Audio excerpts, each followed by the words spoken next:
we go above 2 degrees C, the changes are going to be pretty severe and irreversible.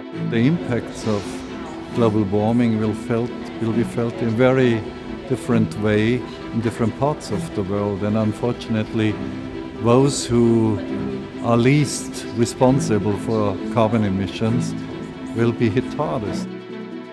Countries like Mozambique have no enough financial resources, have no enough technical capacity to invest in this sector.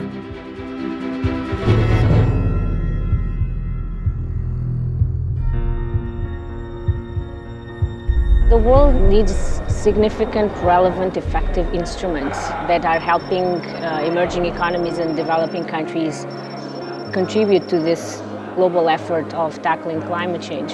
And that's what the climate investment funds are really doing. If we didn't have the chance to find this loan, I would be doing this maybe not this year, maybe 10 years later when I have enough funds. Today, I found this fund and then I did this job properly. Otherwise, I couldn't have done it.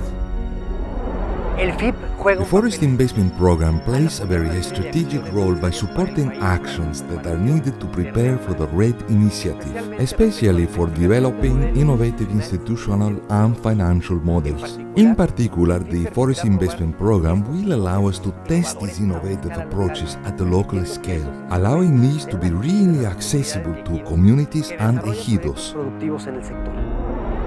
Basically, we need help with finance and technology. If we get these two things right with a good governing policy, we'd definitely make our business a thriving business.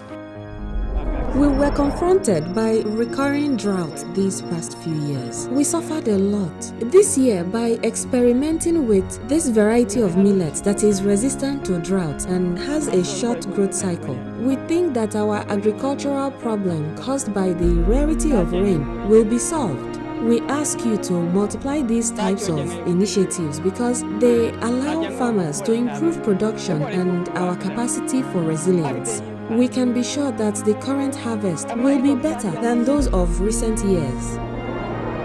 An innovation is really putting in place policies and guidelines in relation to how indigenous people should be engaged in these processes. And of course, one concrete result of this is also putting in or allocating dedicated grant mechanism specific for indigenous peoples and local communities under the Forest Investment Program.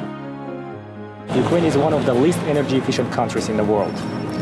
This solar power plant in Porogi can produce enough electricity to power more than 2,100 households. The emissions savings are the equivalent of taking 2,000 cars off the road for good. Phase 1 is targeted to produce 400 megawatts. That is the first phase of development. GDC is currently developing at Menengai. The rollout of Menengai Phase 1 will be developed by GDC doing the upstream development, while the private sector will be brought in to do the downstream development, which entails mainly power plant construction development. We have come to realize that sustainability and affordability can coexist while providing better housing for the population. It's an equation that makes perfect sense, and it is what we are trying to prove, especially at the base of the economic pyramid. You need mechanisms like the climate investment funds because they are producing results, they are showing the way, they are showing it's possible, that these investments are possible and are sound. And so they are showing that, leadership from developing countries, undeveloped countries who have made these contributions is possible, and that much more can be done.